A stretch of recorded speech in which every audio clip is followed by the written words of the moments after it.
ಪ್ರಕಾಶ್ ಅವರು ಮುಂದಿನ ನಿರೂಪಣೆಯನ್ನು ವಹಿಸಬೇಕಾಗಿ ಕೇಳ್ಕೊಳ್ತಾ ಇದ್ದಾರೆ.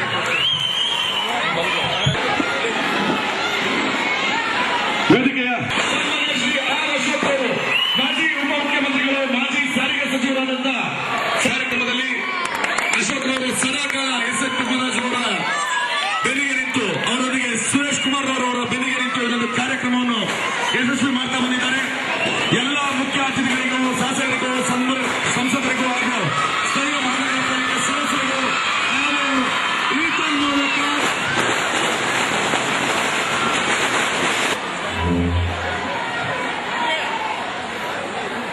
ಎಸ್.ಎಸ್. ಪದ್ಮರಾಜ್ ಅವರು ಕರ್ಕೊಂಡಿದ್ದಾರೆ.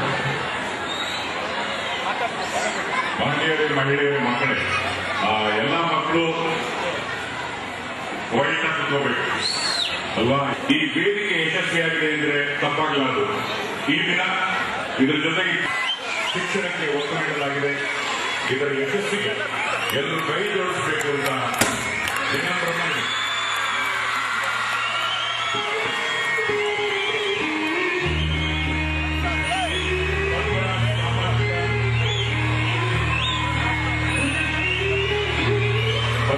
ಸಾಮಾಜಿಕ ಸಾಂಸ್ಕೃತಿಕ ಯುವ ವೇದಿಕೆ ಈ ವರ್ಷ 9ನೇ ವರ್ಷದ 1 ಲಕ್ಷ ಉಚಿತ ನೋಟ್ಬುಕ್ಗಳ ವಿತರಣಾ ಸಮಾರಂಭದ ಉದ್ಘಾಟನೆಯನ್ನ ಗಣ್ಯ ಅತಿಥಿಗಳಾಗಿರ್ತಕ್ಕಂಥ ಮಾಜಿ ಉಪಮುಖ್ಯಮಂತ್ರಿಗಳು ಗಮನಿಸಬೇಕು. ಇದ್ರ ಜೊತೆಗೆ ಗಿಡವಾರಣ್ಯ ಸ್ಥಾಪನೆಗಳನ್ನೇ ವರ್ಷಾಚರಣೆ ನೀಡಿದ್ದಾರೆ. ರಂಗೋಲಿ ಸ್ಪರ್ಧೆಗಳು ವಿಜೇತರಿಗೆ ಆಮೇಲೆ ಬಹುಮಾನ ನೀಡಲಾಗುತ್ತೆ. ವಾರ್ಡ್ನ ಮಹಿಳೆಯರಿಗೆ ಸೀರೆನ ವಿತರಿಸಲಾಗುತ್ತೆ. ವಾರ್ಡ್ನ ಆಟೋಚಾಲನೆಗೆ ಆಶ್ರಯದಲ್ಲಿ ಸತತ 9ನೇ ವರ್ಷದ ಅದ್ದೂರಿ ಕಾರ್ಯಕ್ರಮ ಮಹಾನಗರ ಪಾಲಿಕೆ ಸದಸ್ಯರಾಗಿದ್ದುಕೊಂಡೇ ಇಷ್ಟೊಂದು ಅದ್ದೂರಿ ಕಾರ್ಯಕ್ರಮಗಳನ್ನು ನೀಡುತ್ತಿರುವ ಎಸ್.ಎಸ್. ಪದ್ಮರಾಜ್ ಅವರಿಗೆ ಹಾಗೂ ಅವರೊಂದಿಗೆ ಮನವಿ ಮಾಡಿಕೊಳ್ತಾ ಕಾರ್ಯಕ್ರಮವನ್ನು ಮುಂದುವರಿಸ್ತಾ ಇದ್ದಾರೆ. ಸಾಂಕೇತಿಕವಾಗಿ ಮಾತನಾಡಿದ ಮೇಲೆ ಉಳಿದ ಮಹಿಳೆಯರಿಗೆ ಯಾರು ಯೋಚನೆ ಮಾಡಬೇಕಾಗಿಲ್ಲ. ಪ್ರತಿಯೊಬ್ಬರು ಯಾರಿಗೆ ಏನೇನು ಹೇಳಿದ್ದೀವಿ ಎಲ್ರಿಗೂ ನೋಟ್ಬುಕ್ ಸಿಗುತ್ತೆ. ಯಾವ್ಯಾವ ಮಹಿಳೆಯರಿಗೆ ಆಟೋ ಚಾಲಕರು ಎಲ್ಲ ಮಕ್ಕಳು ಜೋರಾಗಿ ಒಂದ್ಸಲ ಚಪ್ಪಾಳೆಯನ್ನು ತರಬೇಕು. ಈ ರೀತಿ ವಿಶೇಷ ಕಾರ್ಯಕ್ರಮ ನಿಮಗೆಲ್ಲ ಆಮೇಲೆ ನೋಟ್ಬುಕ್ ಸಿಗುತ್ತೆ, ಯೋಚನೆ ಮಾಡಬೇಡಿ. ದಯವಿಟ್ಟು ಎಲ್ಲ ಮಕ್ಕಳು, ಶಿಕ್ಷಕರು ಕಳೆದ ಹಲವಾರು ವರ್ಷಗಳ ಕಾಲ ಈ ಶಾಲಾ ಮಕ್ಕಳಿಗೆ ಮತ್ತು ಬಡವರಿಗೆ ಮತ್ತು ಆಟೋ ಡ್ರೈವರ್ಸ್ ಇರ್ಬೋದು ನಿರಂತರವಾಗಿ ಈ ಪುಸ್ತಕ ವಿತರಣೆಯನ್ನ ಈ ಸಾಮಾಜಿಕ ಪದ್ಮರಾಜ್ ಅವರು ಈ ಪಾರ್ಕ್ ಏನಿರ್ಬೋದು, ಪ್ಲೇ ಗ್ರೌಂಡ್ ಏನಿದೆ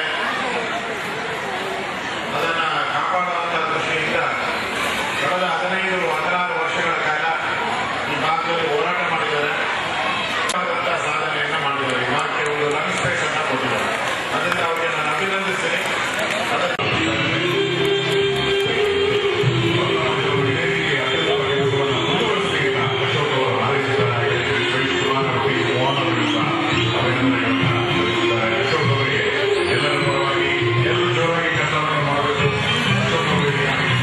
ಸ್ಥಳೀಯ ಶಾಸಕರು ಹಾಗೂ ಒಂದು ನಿಮಿಷ ಸ್ವಲ್ಪ ಜನ ಮಾತ್ರ ಬನ್ನಿ, ಅಲ್ಲೇ ನಿಂತ್ಕೊಳ್ಳಿಲ್ಲ.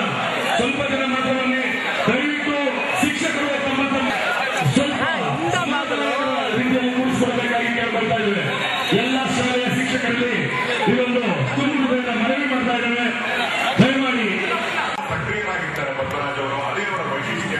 ಪ್ರತಿದಿನ ಪ್ರತಿ ನಿಮಿಷ ಜನತೆ ಬೇರೆಯವರಿಂದ ಅವರಿಗೆ ಒಳ್ಳೆಯದಾಗಿ ಹಾರೈಸಿದ್ದಾರೆ. ಪದ್ಮರಾಜ ಸಾಂಸ್ಕೃತಿಕ ವೇದಿಕೆಗೆ ಅಭಿನಂದನೆಯನ್ನು ಸಲ್ಲಿಸಿದ್ದಾರೆ. ಈಗ ಪದ್ಮರಾಜ್ ಅವರು ಈ ವಾರ್ಡಿನ ಪರವಾಗಿ ಅವರಿಗೆ ಗೌರವವನ್ನು ಅರ್ಪಿಸ್ತಾ ಇದ್ದಾರೆ. ಗೌರವವನ್ನು ಸ್ವೀಕರಿಸಿ ವತಿಯಿಂದ ಇವತ್ತು ಉಚಿತ ನೋಟ್ಬುಕ್ಗಳ ವಿತರಣಾ ಸಮಾರಂಭ, ರಂಗೋಲಿ ಸ್ಪರ್ಧೆ ವಿಜೇತರಿಗೆ ಬಹುಮಾನ ವಿತರಣೆ,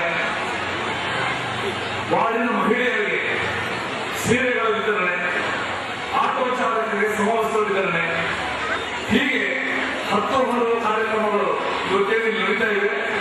ಇವತ್ತು ಮಕ್ಕಳಿಗೆ ನಿರಂತರವಾಗಿ ಪ್ರತಿ ವರ್ಷ ಪುಸ್ತಕಗಳನ್ನು ಕೊಡ್ತಾ ಬಂದಿರುವ, ಆಟೋ ಚಾಲಕರಿಗೆ ಸಮವಸ್ತ್ರ ಕೊಡ್ತಾ ಬಂದಿರುವ, ಸೀರೆಗಳನ್ನು ನಡೆಸ್ತಾ ಇರುವ ಶ್ರೀ ಪದ್ಮರಾಜ್ ಅವರೇ, ನಾವೆಲ್ಲರೂ ಕೂಡ ಸೇರಿಕೊಂಡು ಪದ್ಮರಾಜ್ ಅವರಿಗೆ ನಮ್ಮ ಹಾರ್ದಿಕ ಧನ್ಯವಾದಗಳನ್ನ ಮತ್ತು ಅಭಿನಂದನೆಗಳನ್ನ ನಾವು ಸಲ್ಲಿಸಬೇಕು.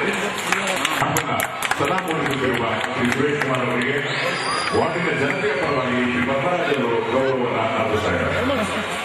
ಈ ಕಾರ್ಯಕ್ರಮಕ್ಕೆ ಬಂದು ನೀವು ಇಷ್ಟು ಸಮಾಧಾನದಲ್ಲಿ ನಿಂತು ಈ ಕಾರ್ಯಕ್ರಮನ ಹೆಚ್ಚು ರೀತಿ ಯಶಸ್ವಿ ಮಾಡಕ್ಕೆ ಕಾರಣಕರ್ತ ಈಗ ಅದಕ್ಕೆ ನಿಮಗೆ ನಾನು ಧನ್ಯವಾದಗಳು ಅರ್ಪಿಸ್ತಾ ನಿಮಗೆಲ್ಲ ಏನು ಇವತ್ತು ನಮಗೆ ನಮ್ಮ ಕಾರ್ಯಕ್ರಮಕ್ಕೆ ಬಂದು ಇಷ್ಟು ದೊಡ್ಡ ಸಂಖ್ಯೆಯಲ್ಲಿ ಪ್ರತಿ ವರ್ಷನೂ ನನ್ನ ಕೈ ಬಲಪಡಿಸಿದ ಅದಕ್ಕೆ ನಾನು ಇನ್ನು ಮತ್ತೆ ಧನ್ಯವಾದಗಳು ಹೇಳ್ತಾ ಏನು ಇವತ್ತು ಈ ಕಾರ್ಯಕ್ರಮ ಮಾಡಕ್ಕೆ ಒಂದು ಸ್ಫೂರ್ತಿಯಾದಂತ ನಮ್ಮ ಸುರೇಶ್ ಕುಮಾರ್ ಅವರು ಇರ್ಬೋದು, ನಮ್ಮ ಲೋಕಸಭಾ ಸದಸ್ಯರಾದ PC ಮೋಹನ್ ಇರ್ಬೋದು ಬಂದು ಈ ಕಾರ್ಯಕ್ರಮದಲ್ಲಿ ಬಂದು ಭಾಗವಹಿಸಿ ಮತ್ತೆ ನನ್ನ ಎಲ್ಲ ಬಡಾವಣೆಯ ನಾಗರಿಕ ಬಂಧುಗಳೇ ಏನು 1996ರಲ್ಲಿ ಪಕ್ಷೇತರ ಅಭ್ಯರ್ಥಿಯಾಗಿ ನಿಂತಾಗ ತಾವೆಲ್ಲ ಏನೋ ಆಶೀರ್ವಾದ ಮಾಡಿದ ಆ ಆಶೀರ್ವಾದದಿಂದ ಆ ಬೆಂಬಲದಿಂದ ಇಂಥ ಕಾರ್ಯಕ್ರಮ ಕೊಡಕ್ಕೆ ಒಂದು ಶಕ್ತಿಯಾಗಿ ನೀವು ಬೆಳೆಸಿದ್ದೆ ಕೊಡಕ್ಕೆ ಕಾರಣ ಆಯಿತು ಅಂತ ನಾನು ಹೇಳಕ್ಕೆ ಇಷ್ಟಪಡ್ತೀನಿ.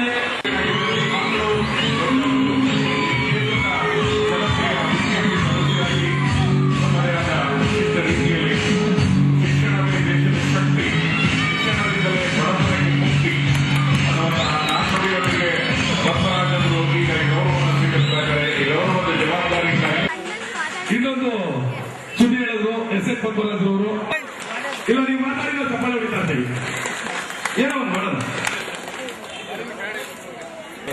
ಮೊದಲ ಬಹುಮಾನವನ್ನು ಪಡೆದಂತ ಜ್ಯೋತಿ 559 ಧನ್ಯವಾದಗಳು ಸಂಸ್ಥಾ ಮುಂದಿನ